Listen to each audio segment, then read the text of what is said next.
Ay.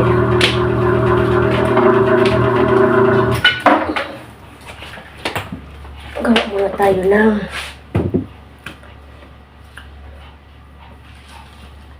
nameplate.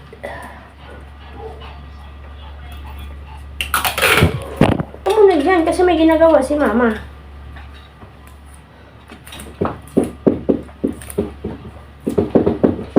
Stop ang bad.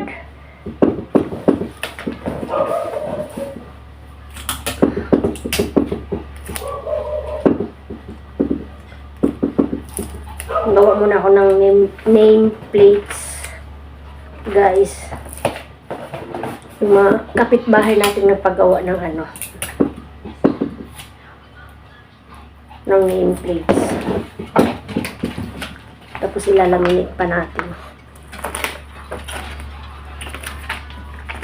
Yung nabili ko kasi na pang laminate, ano, masyado siyang manipis, guys. Kaya nilagyan ko siya ng folder.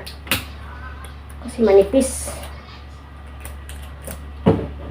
Kaya nilagyan ko na lang siya ng ano, folder para maganda naman tingnan.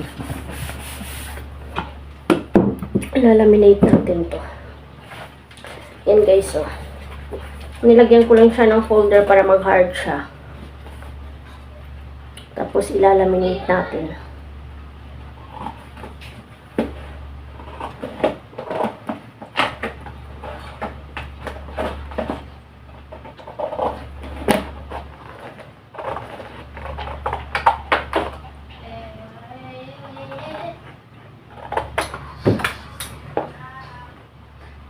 Yung isang customer ko pumunta na dito.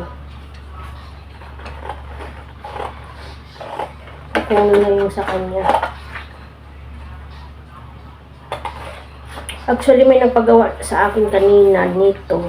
5 piraso.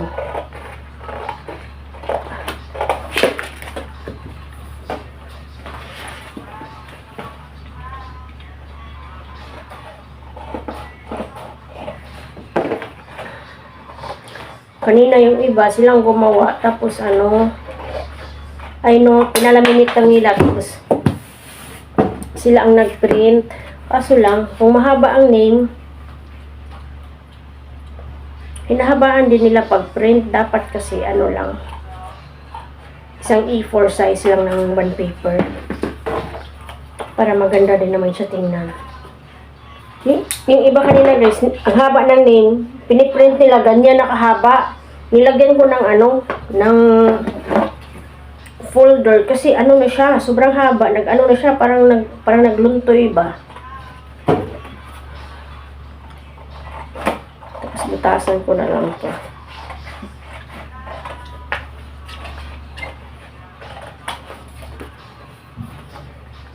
Kumain pa kasi ako kaya hindi ko na gawa agad. Yung iba may kulay-kulay pa.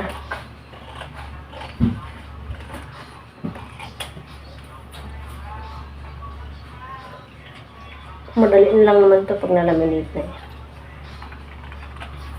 I-on ko na lang yung laminator.